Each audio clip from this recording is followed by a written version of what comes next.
اعوذ باللہ من الشیطان الرجیم بسم اللہ الرحمن الرحیم اولئک الذین، یہ وہی لوگ ہیں اشتروا الضلالۃ، جنہوں نے خریدا گمراہی کو، بالہدی، ہدایت کے بدلے میں، فما ربحت تجارتہم، پس نفع مند نہ ہوئی تجارت ان کی، وما کانوا مہتدین، اور نہ ہوئے وہ ہدایت پانے والے۔ مثلہم، مثال ان کی، کمثل الذی، اس شخص کی طرح ہے، استوقد نارن، اس نے آگ جلائی، فلما اضاءت، پس جب روشن کر دیا اس آگ نے، ما حولہ، اس جلانے والے کے ارد گرد کو، ذہب اللہ بنورہم، لے گیا اللہ تعالیٰ ان کی روشنی کو، وترکہم فی ظلمات، اور چھوڑ دیا ان کو اندھیروں میں، لا یبصرون، وہ نہیں دیکھ سکتے، صم، بہرے ہیں، بکم، گونگے ہیں، عمی، اندھے ہیں، فہم لا یرجعون، وہ نہیں لوٹتے۔ او کصیب، یا ان کی مثال ہے بارش کی طرح، من السماء، جو آسمان کی طرف سے نازل ہوئی ہے، فیہ ظلمات، اس میں اندھیرے ہیں، ورعد، اور کڑک ہے، وبرق، اور بجلی ہیں، یجعلون اصابعہم، ڈالتے ہیں اپنی انگلیاں، فی آذانہم، اپنے کانوں میں، من الصواعق، بجلی کی وجہ سے، حذر الموت، موت سے ڈرتے ہوئے، واللہ محیط، اور اللہ تعالیٰ گھیرنے والا ہے، بالکافرین، کافروں کو۔ یکاد البرق، قریب ہے کہ بجلی، یخطف ابصارہم، اچک لے ان کی آنکھوں کو، کلما اضاء لہم، جب کبھی روشنی ہوتی ہے ان کے لیے، مشوا فیہ، اس میں وہ چل پڑتے ہیں، وَإِذَا أَظْلَمَ عَلَيْهِمْ، اور جب اندھیرا چھا جاتا ہے ان پر، قاموا، تو ٹھہر جاتے ہیں، وَلَوْ شَاءَ اللَّهُ، اور اگر اللہ تعالیٰ چاہے، لَذَهَبَ بِسَمْعِهِمْ، البتہ لے جائے ان کے کانوں کو، وَأَبْصَارِهِمْ، اور ان کی آنکھوں کو، إِنَّ اللَّهَ، بے شک اللہ تعالیٰ، عَلَى كُلِّ شَيْءٍ قدیر، ہر چیز پر قادر ہے۔ دوستو، تذکرہ چل رہا تھا منافقین کا۔ آگے اللہ رب العالمین فرماتے ہیں، اولئک الذین، یہ وہی لوگ ہیں، اشتروا الضلالۃ، جنہوں نے خریدا گمراہی کو، بالہدی، ہدایت کے بدلے میں، مطلب یعنی ہدایت دی اور اس کے بدلے میں گمراہی لے لی۔ اب یہاں پر ایک سوال پیدا ہوتا ہے کہ یہ تو پہلے کافر تھے، ان کے پاس تو ہدایت تھی ہی نہیں، تو انہوں نے ہدایت دے کر گمراہی کیسے خرید لی؟ تو مفسرین کرام نے اس کے کئی جوابات نقل کیے ہیں، ان میں سے ایک جواب یہ ہے کہ اللہ تعالیٰ نے ہر بچے میں پیدائشی طور پر صحیح فطرت رکھی ہے۔ فطرت سے مراد یعنی فطرت اسلام، بخاری شریف کی روایت میں آتا ہے، کل مولود یولد علی الفطرت، یعنی ہر پیدا ہونے والا بچہ صحیح فطرت پر پیدا ہوتا ہے، فَأَبَوَاهُ يُهَوِّدَانِهِ أَوْ يُنَصِّرَانِهِ أَوْ يُمَجِّسَانِهِ، پھر اس کے ماں باپ اس کو یہودی بنا دیتے ہیں، یا عیسائی بنا دیتے ہیں، یا اس کو مجوسی بنا دیتے ہیں۔ اگر بچے کو اسی فطرت پر چھوڑ دیا جائے جس پر وہ پیدا ہوا ہے، تو بالغ ہونے کے بعد اگر اس کے سامنے اسلام پیش کیا جائے تو وہ فوراً قبول کرے گا، فطرت صحیحہ اس کو قبول کرنے پر آمادہ کرے گی۔ ایک جواب تو یہ دیا ہے۔ دوسرا جواب یہ بھی دیا مفسرین نے، فرماتے فطرت اللہ التی فطر الناس علیہا، سورۃ الروم میں اللہ رب العالمین فرماتے ہیں کہ اللہ تعالیٰ کی فطرت جس پر پیدا کیا لوگوں کو، یعنی ان میں حق قبول کرنے کی صلاحیت اور استعداد رکھی، لیکن ماحول کی وجہ سے لوگوں نے اس فطرت سلیمہ یعنی حق کو قبول کرنے کی صلاحیت اور استعداد کو خراب کر لیا۔ تو اب مطلب یہ بنے گا کہ ان منافقین نے وہ صلاحیت اور استعداد دے دی اور اس کے بدلے میں گمراہی خرید لی۔ اب یہاں ایک سوال اور پیدا ہوتا ہے، وہ سوال یہ ہے کہ آیا کافروں اور مشرکوں کے وہ بچے جو چھوٹی عمر میں فوت ہو جاتے ہیں، تو آیا وہ جنتی ہیں یا دوزخی؟ تو اس سلسلے میں وضاحت وہ یہ ہے کہ فقہائے کرام کے 3 قول اس سلسلے میں ہیں۔ پہلا قول یہ ہے کہ وہ اپنے ماں باپ کے تابع ہو کر دوزخ میں جائیں گے۔ اور یہ پہلے قول والے حضرات استدلال کرتے ہیں اس روایت سے جو باب الجہاد میں آئی ہے کہ حضور علیہ الصلوۃ والسلام سے سوال کیا گیا کہ کافروں کے خلاف جہاد کرتے ہوئے لڑ رہے ہوتے ہیں کہ ان کے بچے بھی آ جاتے ہیں، رات کے وقت افراتفری میں چھوٹے بڑے کی تمیز نہیں ہوتی، تو اس دوران جو ہے نا جو بچے مر جاتے ہیں تو آیا ان کا کیا بنے گا؟ وہ جنت میں جائیں گے یا دوزخ میں جائیں گے؟ تو اس موقع پر آپ علیہ الصلوۃ والسلام نے فرمایا کہ ان کو قصداً نہ مارو، اگر ضمنی طور پر مارے گئے تو ہم تبع لآبائہم، وہ اپنے ماں باپ کے تابع ہو کر دوزخ میں جائیں گے۔ تو محققین حضرات اس روایت کا مفہوم بیان فرماتے ہیں کہ روایت جہاد کے موقع کی ہے کہ مارنا تو تم نے بڑوں کو تھا، اتفاقاً اس موقع پر چھوٹے قتل ہو گئے، ان کی وجہ سے تم پر کوئی گرفت نہیں ہوگی، کیونکہ لڑائی کے دوران ایسا ہو جاتا ہے، لہٰذا وہ اپنے ماں باپ کے تابع ہیں۔ ایک قول تو یہ تھا۔ دوسرا قول وہ فقہاء کرام کا دوسرا گروہ وہ کہتا ہے کہ کافروں اور مشرکوں کے جو بچے ہیں وہ جنتی ہیں، کیونکہ جب تک بچہ بالغ نہ ہو جائے وہ مکلف نہیں ہوتا، مطلب یہ ہے کہ اس پر شریعت کے احکام لاگو نہیں ہوتے۔ حدیث پاک میں آتا ہے کہ رفع القلم عن ثلاث، 3 قسم کے آدمیوں سے قلم اٹھا لی گئی ہے۔ وہ 3 قسم کے آدمی کون کون سے ہیں؟ تو ان میں ایک الصبی حتی یحتلم، بچہ جب تک بالغ نہ ہو جائے اس پر شریعت کے احکام لاگو نہیں ہوتے۔ جب اس پر شرعی احکام لاگو نہیں ہوتے تو اللہ تعالیٰ کی رحمت سے بعید ہے کہ وہ اس کو دوزخ میں پھینکے۔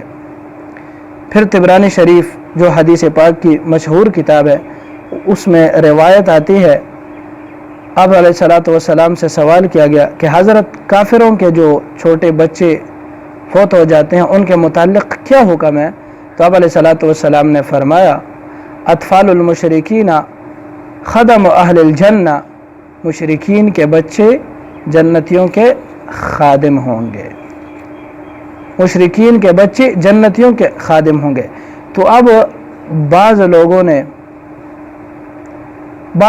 نے یعنی جنتیوں کے متعلق، یعنی جو جنتیوں کے خدام ہیں ان کے متعلق کچھ باتیں کی ہیں، یعنی مثال کے طور پر حوریں ہو گئی، تو ان کے متعلق بعض لوگ یہ فتویٰ دیتے ہیں کہ جو حوریں ہوں گی جنت میں تو وہ کافروں کی لڑکیاں ہوں گی، اور وہ لڑکیاں جو بالغ ہونے سے پہلے فوت ہو گئی ہیں۔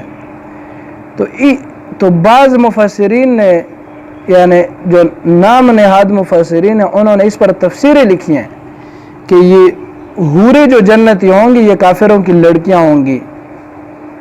تو ان کا یہ فتویٰ اور ان کی یہ تفسیر اور ان کی یہ تحقیق بالکل غلط ہے۔ کیونکہ حوروں کے متعلق حدیث پاک میں آتا ہے خلقت من المسک، حوریں کستوری سے پیدا کی گئی ہیں، لہٰذا جو لوگ حوروں کے متعلق یہ گمان رکھتے ہیں کہ حوریں کافروں کی لڑکیاں ہوں گی، ان کا یہ قول اور یہ کہنا بالکل غلط ہے۔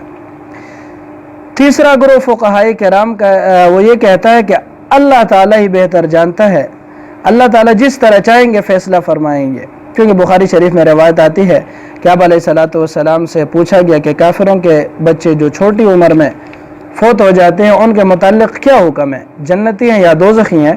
تو آپ علیہ الصلوۃ والسلام نے فرمایا اللہ اعلم بما كانوا عاملین، اللہ تعالی ہی بہتر جانتا ہے کہ انہوں نے بڑے ہو کر کیا کرنا تھا۔ تو اب اس میں امام ابو حنیفہ رحمۃ اللہ علیہ فرماتے ہیں کہ ہم ان کو نہ تو قطعی طور پر جنتی کہتے ہیں اور نہ قطعی طور پر دوزخی کہتے ہیں، ان کا معاملہ اللہ تعالیٰ کے ساتھ ہے۔ بہرحال بات یہ ہو رہی تھی کہ کافروں کے پاس تو ہدایت تھی ہی نہیں، تو انہوں نے ہدایت کے بدلے میں گمراہی کس طرح خرید لی؟ تو میں عرض یہ کر رہا تھا کہ مفسرین کرام نے اس کے کئی جوابات دیے. اس کا ایک جواب تو یہ دیا ہے کہ اللہ تعالیٰ کی طرف سے جو فطرت سلیمہ اسلام کے قبول کرنے کی صلاحیت اور استعداد عطا ہوئی تھی، اس کے بدلے میں انہوں نے گمراہی خرید لی.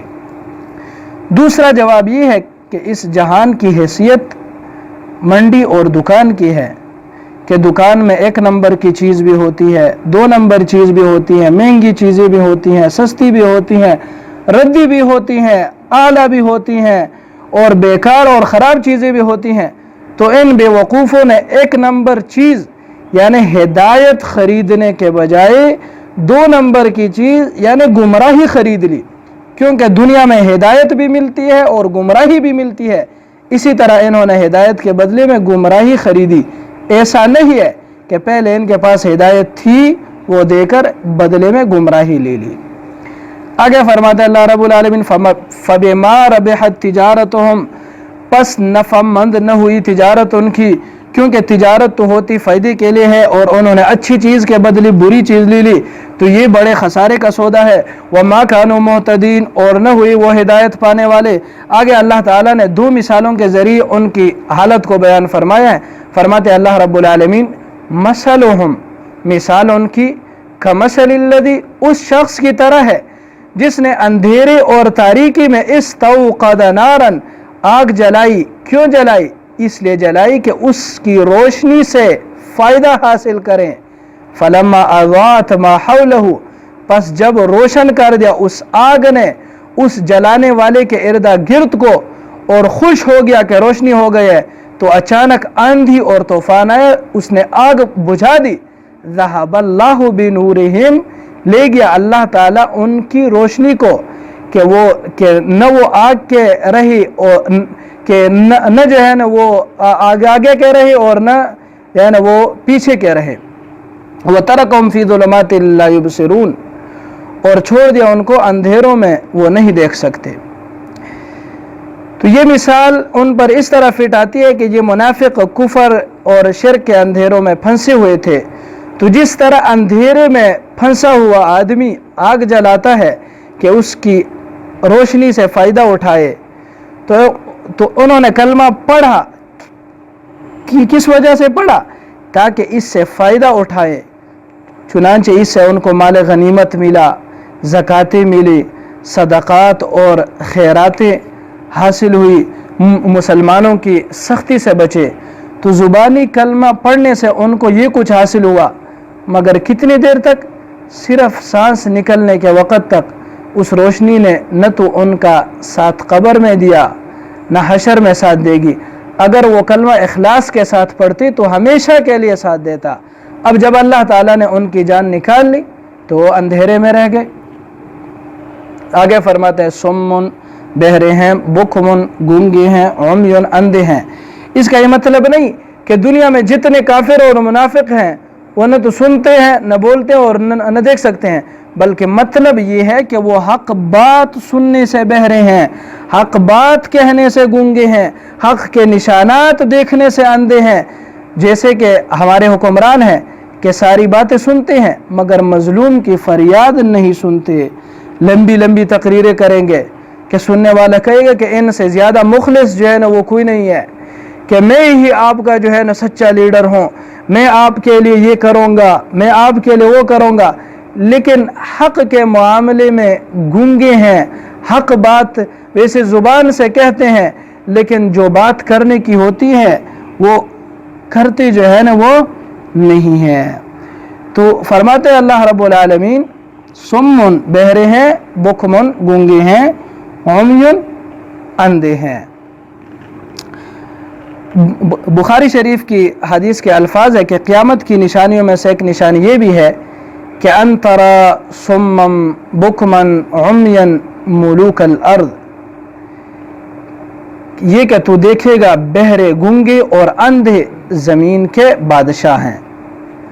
تو اب دیکھو ہمارے حکمران یعنی ظاہری طور پر تو دیکھتے بھی ہیں، سنتے بھی ہیں اور سمجھتے بھی ہیں، لیکن اب علیہ الصلوۃ والسلام کی ایک ایک بات حق بن کر سامنے آ رہی ہے کہ یہ سمن حق بات کے سننے سے بہرے ہیں، حق بات بولنے سے گونگے ہیں، صحیح بات کو دیکھنے سے اندھے ہیں۔ تو یہ ایک مثال تھی۔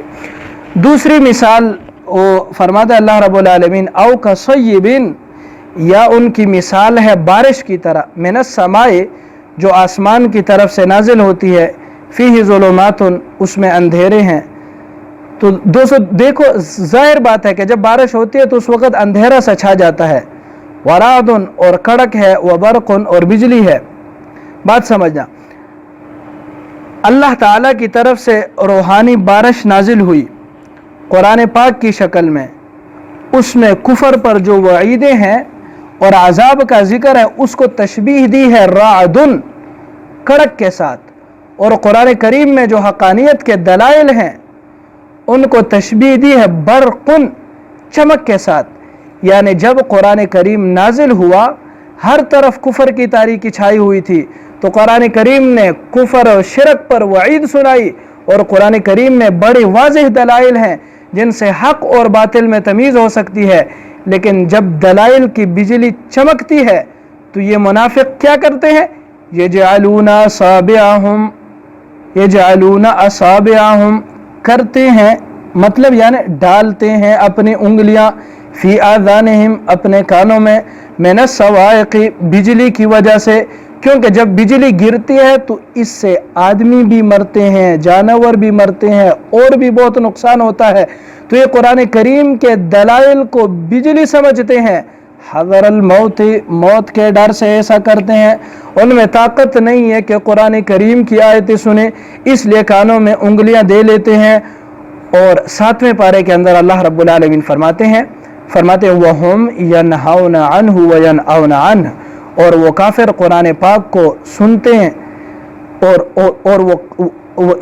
وَهُمْ يَنْهَوْنَ عَنْهُ وَيَنْأَوْنَ عَنْهُ، اور وہ کافر قرآن پاک کو سننے سے منع کرتے ہیں اور وہ خود قرآن کریم سے دور بھاگتے ہیں، اور کہتے کیا ہیں؟ کہتے ہیں لا تسمعوا لهذا القرآن، نہ سنو اس قرآن کو، اور جب قرآن کی تلاوت ہو رہی ہو تو والغوا فیہ، شور مچاؤ تاکہ کوئی اور بھی نہ سن سکے۔ واللہ محیط بالکافرین، اور اللہ تعالیٰ گھیرنے والا ہے کافروں کو، قدرت کے لحاظ سے بھی اور علم کے اعتبار سے بھی۔ یکاد البرق، قریب ہے کہ وہ بجلی، یخطف ابصارہم، اچک لے ان کی آنکھوں کو، یعنی مطلب یہ کہ وہ بجلی اتنی تیز ہے کہ ان کی آنکھوں کی بصارت کو ختم کر دے، ان کی آنکھوں کی روشنی کو ختم کر دے۔ حکماء نے لکھا ہے کہ جب بجلی چمکے اس کی طرف نہ دیکھو، اور اتباع نے بھی لکھا ہے کہ اس کی چمک اتنی تیز ہوتی ہے کہ اس کی طرف دیکھنے سے بسا اوقات بینائی ختم ہو جاتی ہے۔ اسی طرح سورج گرہن ہو تو اس وقت سورج گرہن کی طرف دیکھنے سے بھی بینائی ختم ہو جاتی ہے۔ تو یہ اللہ رب العالمین کا ایک نظام قدرت ہے اور بڑا عجیب نظام ہے اللہ رب العالمین کا۔ فرمایا اللہ رب العالمین نے کلما اضاء لہم، جب کبھی روشنی ہوتی ہے ان کے لیے بجلی کے چمکنے سے، مشوا فیہ اس میں چل پڑتے ہیں وہ، وَإِذَا أَظْلَمَ عَلَيْهِمْ اور جب اندھیرا چھا جاتا ان پر، قاموا تو ٹھہر جاتے ہیں۔